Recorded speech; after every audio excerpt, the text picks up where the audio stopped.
પટેલ દ્વારા લઘુમતી સમાજ અંગે વિવાદિત ટિપ્પણીનો મામલો સનાતન સંત સમિતિના અધ્યક્ષ ડોક્ટર જ્યોતિર્નાથ મહારાજનું નિવેદન એક તરફ મોહન ભાગવત કોમી એકતાની વાત કરે છે, બીજી તરફ નીતિન પટેલ હિન્દુ મુસ્લિમ કરે છે। 370ની કલમ રામ મંદિર જેવા વિષયો હવે પૂરા થઈ ગયા।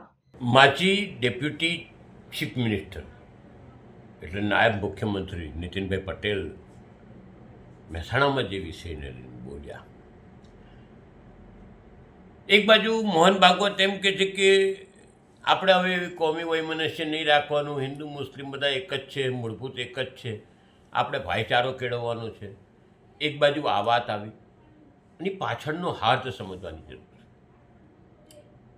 બેઝિકલી સત્ય હકીકત એમ છે કે 370ની કલમ રામ મંદિર જેવા વિષયો પૂરા થઈ ગયા છે, એટલે હવે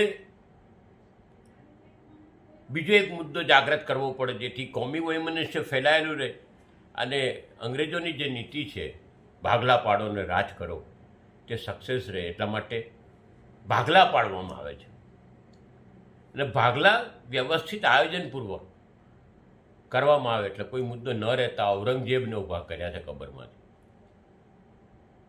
હું સનાતની છું, હું પણ કહું કે આવું બધું ના હોવું જોઈએ, પણ જે રીતે ઊભું કરવાની વાતો છે ને કોમી વૈમનસ્યની વાત છે તે ખોટી છે।